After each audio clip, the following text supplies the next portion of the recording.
सभी लोगों को नमस्कार। मैं आप सभी का स्वागत करती हूँ हमारे यूट्यूब चैनल अंडरस्टैंडिंग बेसिक्स में। तो इस वीडियो में हम क्या करने जा रहे हैं? इस वीडियो में हम एक टॉपिक कवर करने जा रहे हैं। टॉपिक का नाम क्या है? टॉपिक का नाम है नेहरू ऑन सेकुलरिज्म। ठीक है। इस पूरे टॉपिक में हम लोग नेहरू जी का जो आइडिया ऑफ सेकुलरिज्म है उस चीज़ को अंडरस्टैंड करेंगे।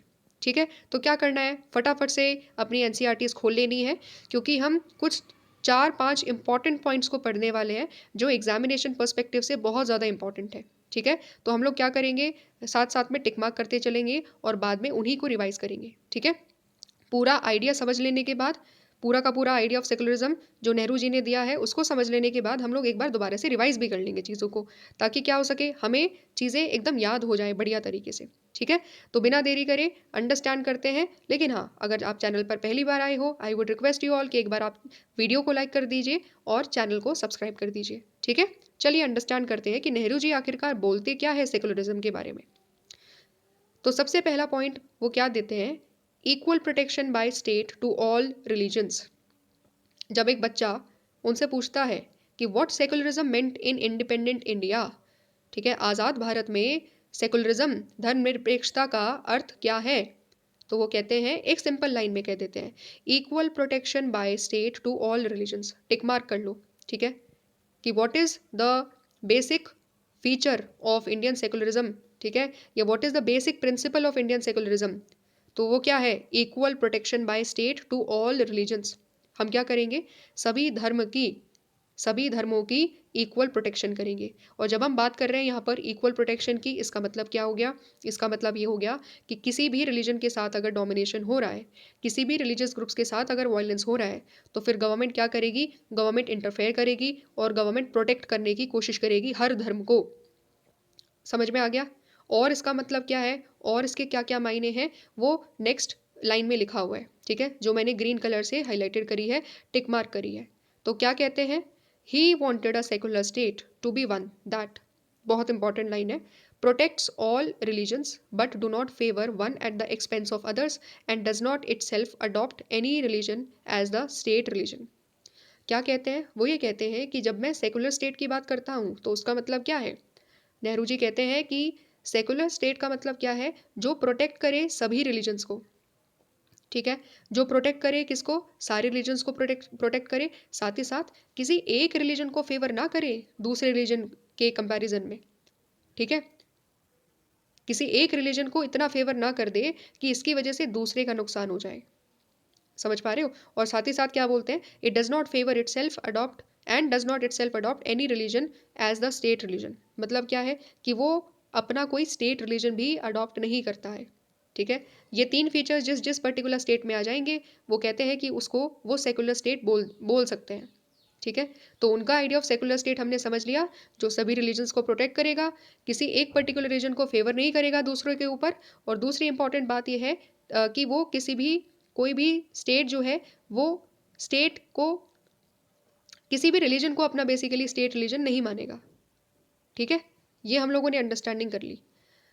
अब और क्या बोला जाता है, और बोला जाता है कि Nehru was the philosopher of Indian secularism.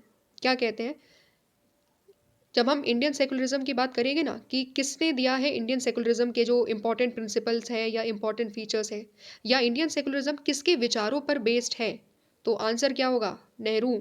ठीक है। तो क्योंकि इंडियन सेकुलरिज्म के फिलोसोफर कौन है, फिलोसफी ऑफ इंडियन सेकुलरिज्म दिया किसने है, जो भारत का जो सेकुलरिज्म है, जो धर्मनिरपेक्षता है, उसका दर्शन किसने दिया है, उसका दर्शन दिया है, उसकी फिलोसफी दी है नेहरू जी ने। क्लियर हो गया। नेक्स्ट इंपॉर्टेंट लाइन, क्या कहते हैं Nehru ji, Nehru did not practise any religion nor did he believe in God. ठीक है। खुद देख लो वो कैसे थे, किसी धर्म में वो विश्वास नहीं रखते थे, वो प्रैक्टिस नहीं किया करते थे किसी पर्टिकुलर रिलीजन को, और ना ही वो भगवान में विश्वास किया करते थे। बट उनके लिए सेकुलरिज्म का मतलब ये नहीं है कि अगर वो धर्म में विश्वास नहीं रखते हैं तो बाकी सभी लोग अगर धर्म में विश्वास रखते हैं तो उनको प्रैक्टिस ना करने दिया जाए उनका रिलीजन। नहीं, वो ऐसा नहीं कहते थे। In that sense Nehru was very different from Ataturk in Turkey. ठीक है। तो जो टर्की में जो अतातुर्क का जो मॉडल ऑफ सेकुलरिज्म है वो हमने पढ़ा है, उसमें क्या होता था, उसमें बेसिकली रिलीजन को प्रैक्टिस करने से रोका जाता था।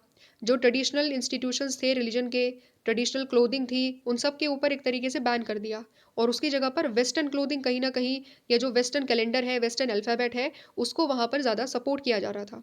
ठीक है, लेकिन इंडिया में ऐसा नहीं है। नेहरू इवन दो खुद कोई रिलीजन में विश्वास नहीं रखते हैं, लेकिन वो ऐसा कभी नहीं कहते थे कि कोई रिलीजन अपने धर्म को प्रैक्टिस ना करे या किसी धर्म के ऊपर पाबंदियां लगा दी गई हो, ऐसा नहीं था। तो दोनों में बहुत ज़्यादा डिफरेंस है, नेहरू में और साथ ही साथ अतातुर्क में। ठीक है, और क्या कहते हैं, और कुछ और वो बात करते हैं, secular state can interfere in the matters of religion to bring about social reform. ठीक है, ये चीज़ हमने पढ़ी है, बहुत अच्छे तरीके से अंडरस्टैंड करी है जब हम इंडियन मॉडल ऑफ सेकुलरिज्म को हम लोगों ने पढ़ा है। तो उसमें क्या कहते हैं, नेहरू कहते हैं कि केवल और केवल complete separation between state and religion हो जाए ऐसा ज़रूरी नहीं है। ठीक है, सेकुलरिज्म का मतलब केवल कंप्लीट सेपरेशन हो, वहाँ तक सीमित मत रखो सेकुलरिज्म को। तो क्या कहते हैं, वो कहते हैं कि सेकुलर स्टेट जब उसको लगेगा सोशल रिफॉर्म लेकर के आने हैं तो फिर सेकुलर स्टेट इंटरफेयर करेगा रिलीजियस के मैटर में भी। ठीक है, टिक मार्क कर लो, ये बहुत इंपॉर्टेंट लाइन है। और क्या कहते हैं, कैसे रिलीजियस रिफॉर्म लेकर के आएगा, तो Nehru himself played a key role in enacting the laws abolishing caste discrimination, dowry, sati and extending legal rights and social freedom to Indian women. तो नेहरू ने क्या करा, खुद उन्होंने ऐसे लॉज बनाए जो कास्ट डिस्क्रिमिनेशन को अबॉलिश करते थे। ठीक है, कास्ट डिस्क्रिमिनेशन किस बेसिस पर हुआ करता था, रिलीजन के बेसिस पर। ठीक है, और डाउरी और सती, ये सारी चीज़ें क्या थी, ये सारी ऐसे प्रैक्टिसेस थे जो गलत प्रैक्टिसेस थे। ठीक है, ये बंद होने चाहिए थे। और ये क्या डिमांड कर रहे थे कि गवर्नमेंट आए और गवर्नमेंट सोशल रिफॉर्म करे रिलीजन में। ठीक है, तो गवर्नमेंट ने ये सारी चीज़ें करी, इन सभी चीज़ों को क्या करा, बैन करा, और साथ ही साथ क्या करा, एक लीगल राइट दिया और सोशल फ्रीडम दिया इंडियन वेमेन को। ठीक है, तो इंडियन वेमेन को इक्वालिटी दी कहीं ना कहीं, जो रिलीजन में उनके साथ डोमिनेशन हो रहा था उस डोमिनेशन को ख़त्म करते हुए वेमेन की लाइफ में भी इक्वालिटी दी। क्योंकि हमने पढ़ा है, इंडियन प्रेम्बल कहता है इक्वालिटी मिलेगी सभी को फ्रीडम मिलेगा, सभी के साथ जस्टिस होगा। तो अगर रिलीजन के नाम पर किसी के साथ इक्वालिटी नहीं किसी के साथ इनइक्वालिटी प्रैक्टिस करी जा रही है, किसी के साथ इनजस्टिस प्रैक्टिस किया जा रहा है, किसी का फ्रीडम कर्टेल किया जा रहा है, तो ये चीज़ गवर्नमेंट को बर्दाश्त नहीं होगी और गवर्नमेंट इंटरफेयर करेगी, रिलीजियस रिफॉर्म करेगी।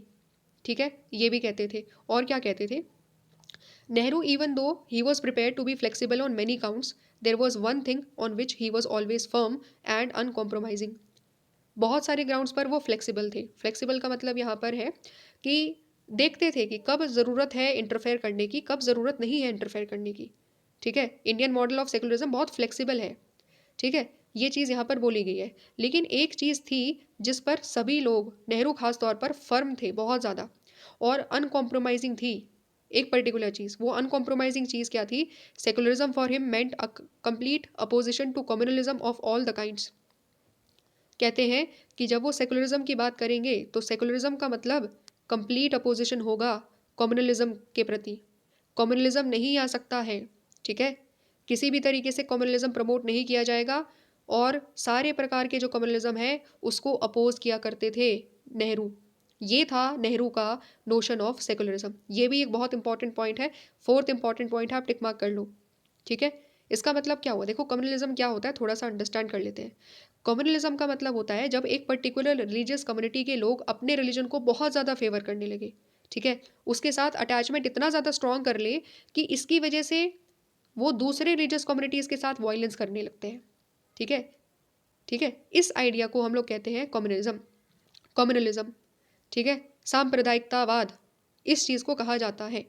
और इसका मतलब क्या है, जब कम्युनलिज्म होगा, जब कम्युनिटीज़ एक दूसरे में लड़ेगी, एक दूसरे के बीच में लड़ेगी जस्ट बिकॉज कि वो अपने रिलीजन को आगे प्रमोट करना चाहते हैं, अपने रिलीजियस इंटरेस्ट को प्रमोट करना चाहते हैं, और दूसरों के साथ एक तरीके से वो वायलेंस करेंगे, तो उसकी वजह से क्या होगा, it will be a threat to the national unity. है ना, पूरी भारत की जो एकता है, अखंडता है, उसके ऊपर खतरा आएगा कि नहीं आएगा। जब हमारे यहाँ पर रहने वाले, तो हमारे यहाँ पर तो इतने सारे धर्म हैं। ठीक है, 6 तो रिलीजियस माइनॉरिटीज़ है और हिंदूज़ हैं मेजॉरिटी में। तो इतने सारे धर्म के लोग जब आपस में एक साथ लड़ेंगे, कम्युनलिज्म जब इतना ज़्यादा बढ़ जाएगा तो क्या होगा, कम्युनल राइट्स होंगे। ठीक है, दंगे हो जाएंगे सोसाइटी में, और उसकी वजह से क्या होगा, भारत के ऊपर ही नुकसान होगा, इंडियन सोसाइटी ही डिवाइड होगी, हमारा ही नुकसान होगा, कंट्री की यूनिटी कहीं ना कहीं इफेक्ट होगी। यही बोल रहा है लास्ट में कि secularism for him was not only a matter of principles, it was also the only guarantee of unity and integrity of India.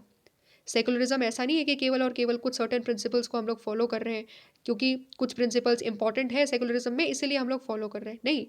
Secularism इसीलिए इम्पॉर्टेंट है क्योंकि वो एक बहुत ज़्यादा इम्पॉर्टेंट मैटर है जब हम बात करेंगे यूनिटी और इंटीग्रिटी ऑफ इंडिया की। वो ओनली गारंटी है यूनिटी और इंटीग्रिटी ऑफ इंडिया की, ठीक है। वो गारंटी करता है कि भारत यूनाइटेड और एक तरीके से इंटीग्रेटेड रहेगा अगर हम सेकुलरिज्म को फॉलो करेंगे। क्योंकि हमें पता है कि जब हमने आइडिया ऑफ सेकुलरिज्म पढ़ा तो सबसे पहली लाइन पढ़ी थी, equal protection by state to all religions. हम किसी भी रिलीजियस कम्युनिटीज़ के साथ डिफ्रेंशिएट नहीं करेंगे, डिस्क्रिमिनेशन नहीं करेंगे, जब ज़रूरत लगेगी इंटरफेयर भी करेंगे, ठीक है। और अगर हम डिस्क्रिमिनेशन करने लगे तो सोसाइटी जो रिलीजियस कम्युनिटीज़ है वो क्या फील करने लगेगी, वो ये फील करने लगेगी कि उनके साथ गलत हो रहा है। वो फिर क्या करेंगे, वायलेंस कर सकते हैं, और वायलेंस की वजह से क्या हो सकता है, वायलेंस की वजह से कम्युनलिज्म और ज़्यादा बढ़ सकता है, और उसकी वजह से हमारी जो भारत की जो यूनिटी है और इंटीग्रिटी है वो खतरे में आ सकती है। तो अगर भारत को हमेशा यूनाइटेड रहना है, हम सभी लोगों को एक साथ आना पड़ेगा, हम सभी लोगों को यूनाइटेड रहना पड़ेगा, सभी रिलीजियस ग्रुप को एक साथ यूनाइटेड रहना पड़ेगा। अगर कभी डिस्प्यूट हो भी जाता है, कभी भी कोई लड़ाई हो भी जाती है, तो पीसफुल तरीके से उसको सॉल्व करना होगा। ये कहते हैं, ये आइडिया है नेहरू का सेकुलरिज्म के ऊपर, ठीक है। अंडरस्टैंडिंग कर ली, एक बार रिवाइज कर लेते हैं फटाफट से, 4 पॉइंट ही रिवाइज करने हैं। सबसे पहला क्या है, जब भी क्वेश्चन आएगा नेहरू का idea of secularism, 4 important point लिखने हैं। फर्स्ट टिक मार्क जो मैंने लगाया है, नेहरू का आइडिया था equal protection by state to all religions. दूसरा इंपॉर्टेंट आइडिया कि नेहरू का आइडिया ऑफ सेकुलर स्टेट क्या है, सेकुलर स्टेट का मतलब है कि प्रोटेक्टिंग ऑल रिलीजन्स, सभी रिलीजन्स को प्रोटेक्ट करना है, किसी एक पर्टिकुलर रिलीजन को दूसरे रिलीजन के ऊपर फेवर नहीं करना है। और तीसरी इंपॉर्टेंट बात क्या है कि स्टेट का कोई भी ऑफिशियल रिलीजन नहीं होगा, ये दूसरा पॉइंट। तीसरा इंपॉर्टेंट पॉइंट क्या पढ़ा, सेकुलर स्टेट इंटरफेयर कर सकता है रिलीजन में अगर उसको लगता है रिलीजियस रिफॉर्म लेकर आने ज़रूरी है, सोशल रिफॉर्म लेकर के आने ज़रूरी है, इक्वालिटी लेकर आनी ज़रूरी है, फ्रीडम लेकर के आनी ज़रूरी है वेमेन के लिए, तो हम क्या करेंगे, इंटरफेयर करेंगे। चौथी इंपॉर्टेंट चीज़, किसी भी प्रकार का कम्युनलिज्म एक्सेप्ट नहीं किया जाएगा सेकुलर कंट्री में, ठीक है। समझ में आ गया, ये 4 इंपॉर्टेंट पॉइंट है, ये 4 इंपॉर्टेंट पॉइंट लिख देना, आपका काम आसान हो जाएगा। आई होप आपने साथ साथ में टिक मार्क कर लिया होगा, ठीक है। तो ये पूरा का पूरा आइडिया था नेहरू का जो आइडिया ऑफ सेकुलरिज्म है, जिससे हमें और ज़्यादा क्लैरिटी मिली इंडियन सेकुलरिज्म के बारे में, क्योंकि Nehru was the philosopher of Indian secularism, ठीक है। तो आई होप आपको एक अंडरस्टैंडिंग मिली होगी, आराम आराम से हमने चीज़ों को अंडरस्टैंड करा है। और अगर आपको वीडियो पसंद आई हो, I would request you all कि आप चैनल को एक बार लाइक कर दीजिए और सब्सक्राइब कर दीजिए, ठीक है। मिलते हैं हम नेक्स्ट वीडियो में, तब तक सभी लोगों को नमस्कार।